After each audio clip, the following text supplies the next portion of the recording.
Good morning प्यारे बच्चों। फिर से स्वागत है एक बार आपका आपके और हमारे इस छोटे से प्यारे से चैनल काइनेटिक एकेडमी में। बेटा आज है इलेक्ट्रोस्टैटिक पोटेंशियल एंड कैपेसिटेंस का लेक्चर नंबर 10।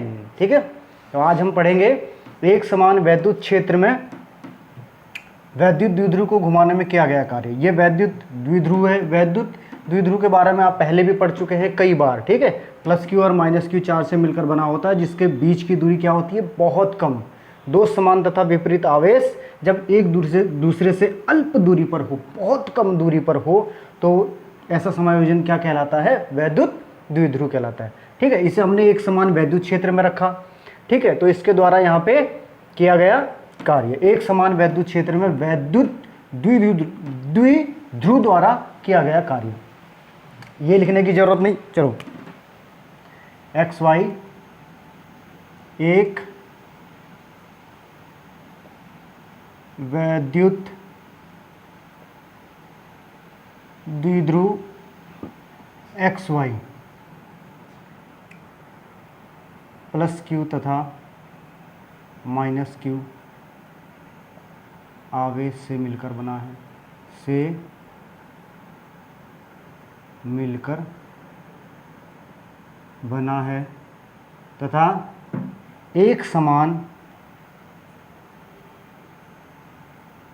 वैद्युत क्षेत्र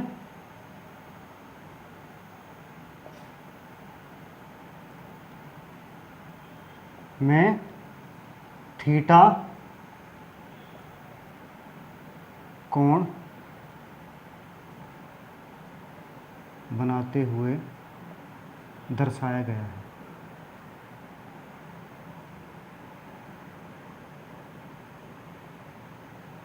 थीटा कोण बना रहा है। ठीक है, इलेक्ट्रिक फील्ड की डायरेक्शन ये है।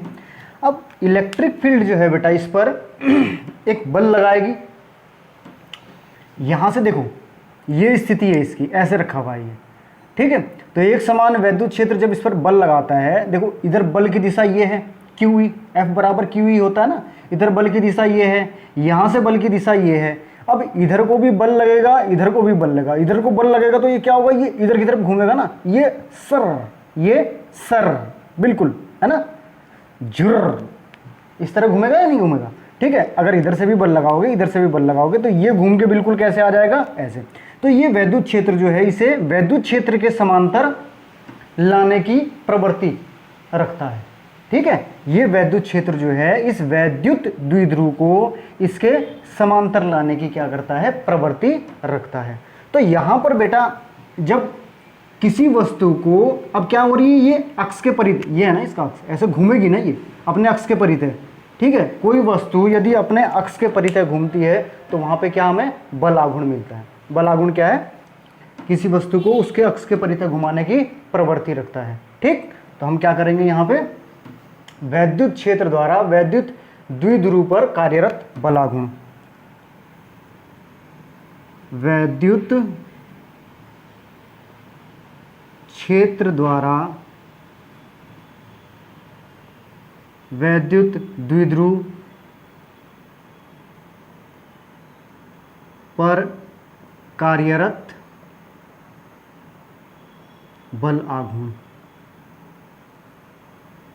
बल आघूर्ण किससे प्रदर्शित करते हैं बेटा हम बल आघूर्ण को, tau is equal to torque, है ना। टाउ इज इक्वल टू क्या हो जाएगा, पी ई साइन थीटा। पी क्या है, इलेक्ट्रिक डाइपोल हो गया।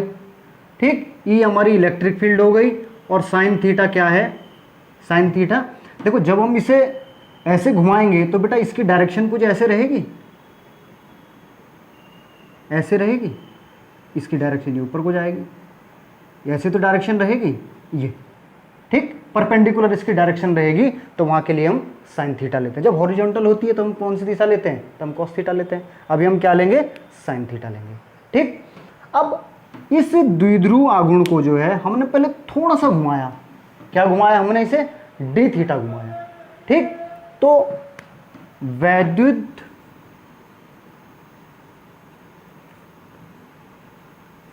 द्विध्रुव को अति सूक्ष्म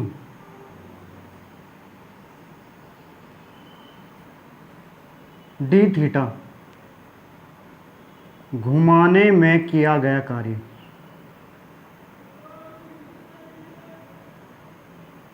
अब तुम समझ गए होंगे कि क्या क्या करना चाह रहे हैं यहाँ पे। हम पहले थोड़ा सा जो घुमाया उस कार्य को ज्ञात करेंगे और फिर बाकी कैसे उसको इंटीग्रेट कर देंगे। टोटल वर्क डन को क्या कर देंगे हम, फिर जो हमने छोटा सा जो हमने कार्य ज्ञात करेंगे इस डी डब्ल्यू को घुमाने में, सूक्ष्म घुमाने में, थोड़ा सा घुमाया, उसको घुमाने में जो कार्य किया गया फिर बाद में क्या कर देंगे, यानी कि ऐसे छोटे छोटे डी डब्ल्यू जो है हम क्या कर देंगे, बाद में जोड़ देंगे तो हमारा डब्ल्यू निकल जाएगा। वर्क डन यही हमें निकालना है यहाँ पे। ठीक है, तो डी थीटा बराबर क्या हो जाएगा बेटा, यहाँ पे घुमाने में किया गया कार्य डी डब्ल्यू बोला हो जाएगा बल आघूर्ण गुणा डी थीटा। ये हो जाएगा बल आघूर्ण गुणा क्या हो जाएगा, डी थीटा। अब बल आघूर्ण का मान कितना है बेटा, पी साइन थीटा है और ये डी थीटा, ये हो गया P sine theta D theta. तो वैद्युत द्विध्रुव क्या लिखेंगे, वैद्युत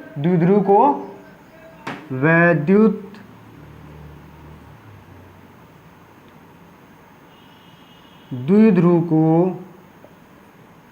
अब करेंगे हम जो करना है कहानी, टोटल कोण θ1 से θ2 हमने अब घुमाया इसे, जो हमें ज्ञात करना था θ1 से θ2, ये थीटा है, θ1 कोई एंगल है उस समय, वहां से हमने θ2 पूरा जो वर्क डन जो है हमारा θ1 से माना हमने, θ1 से θ2 इसे घुमाया। वैद्युत द्विध्रुव को कोण θ1 से θ2 तक घुमाने में किया गया कुल कार्य क्या आ जाएगा, W। भाई डी डब्ल्यू का जब हम इंटीग्रेशन करेंगे तो W ही आएगा। W बराबर के कहाँ से, θ1 से θ2 तक लिमिट लगाएंगे और क्या हो जाएगा, P sine theta D theta, P sine theta D theta हो गया। अब हम क्या कर देंगे, इसका इंटीग्रेशन कर दो बेटा, इंटीग्रेशन W बराबर के P तो बाहर आ जाएगा क्योंकि ये कांस्टेंट है, ठीक, इलेक्ट्रिक फील्ड कांस्टेंट है। अब यहाँ पे क्या है, साइन थीटा का इंटीग्रेशन हो जाएगा माइनस के कॉस थीटा होता है इसका, ठीक है। और θ1 से लिमिट लगी है θ2 तक, तो कर दो भाई इसे, W बराबर के P, देखो θ2 पहले यदि आएगा तो माइनस का आएगा, बाद में माइनस के कॉस θ1 आ जाएगा, तो θ1 को पहले लिख लेते हैं। तो ये, अरे यार तुम सोचोगे पता नहीं सर क्या कर रहे हो आप, कॉस θ2 लो, पहले मैंने ऐसे ही लिख दिया, माइनस ये लगेगा, यहाँ पे माइनस लगता है ना, और फिर इसका ये माइनस भी है तो ये क्या हो जाएगा प्लस, तो क्या हो जाएगा कॉस θ1, यही तो मैं कह रहा था, इसको पहले लिख देते। तो W बराबर PE कॉस θ1 माइनस के कॉस θ2, ये आ गया हमारा टोटल वर्क डन, ये आ गया हमारा टोटल वर्क डन। आप इसे नोट कर लीजिए, ये आ गया हमारा कुल किया गया कार्य। ठीक है बेटा, इतनी बात समझ में आ गई। एक समान वैद्युत क्षेत्र में वैद्युत द्विध्रुव को घुमाने में किया गया कार्य, थोड़ा सा घुमाया हमने पहले, वो कार्य ज्ञात किया, फिर हमने उसको इंटीग्रेट कर दिया जैसे हम पहले भी करते आते थे, ठीक। इलेक्ट्रिक फील्ड फाइंड करनी होती थी हमें किसी बिंदु पर, हम पहले छोटी सी दूरी लेते थे, है ना, dr लेते थे, फिर उसका इंटीग्रेशन करते थे और हमारी टोटल वो इलेक्ट्रिक फील्ड आ जाती थी, हमारी इलेक्ट्रिक फील्ड का मान। ऐसे हमने यहाँ पर करा, हमने कार्य पहले थोड़ा सा काम किया, इसे घुमाने के मिली, DW घुमाया, थोड़ा सा सूक्ष्म घुमाया, उसके बाद उसको इंटीग्रेट कर दिया और हमारा वर्क डन आ गया। देखो इसमें कुछ विशेष परिस्थितियाँ होती हैं, इसको यहीं पे लिख देते हैं बेटा ना।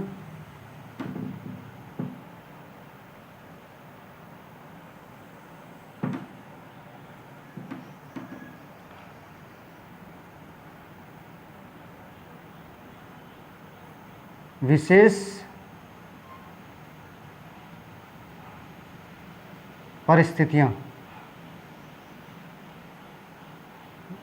परिस्थितियाँ, सर हम तो इतना करने पे बहुत खुश हो गए थे, एक नई चीज़ आपने और घुसा दी इसमें, विशेष परिस्थितियाँ। ये कुछ नहीं है बेटा, ठीक है ना, बहुत इजी है। स्पेसिफिक कंडीशन क्या है ये, अगर बात करते हैं हम साम्यावस्था की,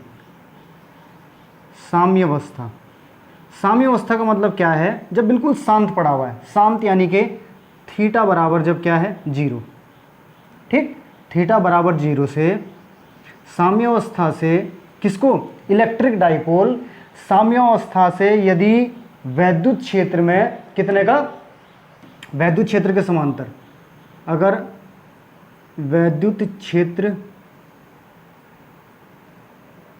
के